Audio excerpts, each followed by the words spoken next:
Hi అండి. Gastric సమస్యతో బాధపడే వాళ్ళకి ఇంట్లోనే మనం ఈజీగా ఈ పౌడర్ అయితే ప్రిపేర్ చేసేసుకొని డైలీ తింటే గ్యాస్ట్రిక్ సమస్య అనేది తగ్గిద్దండి. ఈ పౌడర్ని ప్రిపేర్ చేసేసుకోవడానికి ఎక్కువ టైం కూడా పట్టదు. చాలా తక్కువ టైంలో అయితే ప్రిపేర్ చేసేసుకోవచ్చు. ఇంకా ఆలస్యం లేకుండా దీని తయారీ విధానం అయితే చూసేద్దాం. నేను ఇక్కడ ఎయిర్ ఫ్రైయర్లో అయితే వీటన్నిటిని అయితే ఫ్రై చేస్తున్నానండి. మన ఇంట్లో ఎయిర్ ఫ్రైయర్ లేకపోయినా బాండీలో అయితే వీటన్నిటిని వేసేసుకొని ఫ్రై చేసేసుకోవచ్చు. నేను ఇక్కడ అన్నీ సేమ్ క్వాంటిటీలో తీసుకుంటున్నాను. ఈ వాము వచ్చేసేసి 150 గ్రామ్స్ అయితే ఉంది. అదేవిధంగా జీలకర్రని కూడా 150 గ్రామ్స్ అయితే తీసుకున్నాను.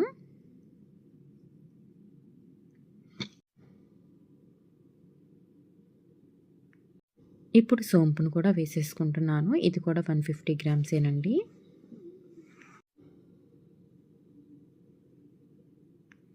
చూశారు కదా, సోంపు, జీలకర్ర, వాము ఈ మూడింటిని అయితే ఎయిర్ ఫ్రైయర్లో అయితే ఫ్రై చేసేసుకుంటున్నాను.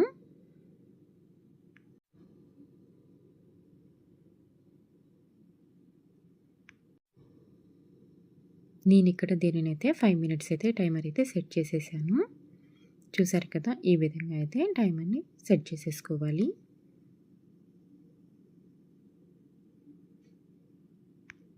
మనం తీసుకున్న క్వాంటిటీని బట్టి టైమర్ని అయితే సెట్ చేసేసుకుంటే సరిపోతుంది.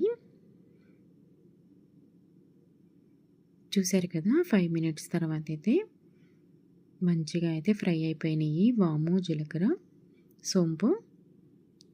ఇప్పుడు దీనినైతే ఒక 5 to 10 మినిట్స్ని అయితే ఆరబెట్టేసేసుకుందాము. ఇప్పుడు వీటిని అయితే ఒక మిక్సీ జార్ని తీసేసుకొని మెత్తగా అయితే గ్రైండ్ చేసేసుకోవాలండి. వీటినన్నిటిని అయితే కలిపేసేసాను.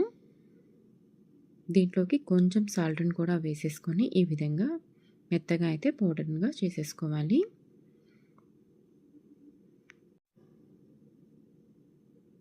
చూసారు కదా, మొత్తాన్ని అయితే ఈ విధంగా పౌడర్ అయితే చేసేసి పెట్టేసేసాను. ఈ పౌడర్ అయితే 1 మంత్ నుంచి 2 మంత్స్ వరకు అయినా స్టోర్ చేసేసుకోవచ్చండి. ఎటువంటి ప్రాబ్లం ఉండదు.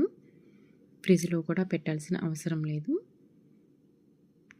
ఈ పౌడర్ని మనం డైలీ డిన్నర్ చేసిన తర్వాత 1 టేబుల్ స్పూన్ అయితే నోట్లో వేసేసుకొని వాటర్ తాగితే సరిపోతుంది.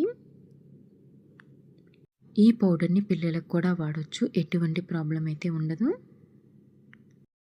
మీరు కూడా ఒకసారి అయితే ట్రై చేయండి. ఈ వీడియో కనుక నచ్చినట్టయితే ప్లీజ్ సబ్స్క్రైబ్ మై ఛానల్.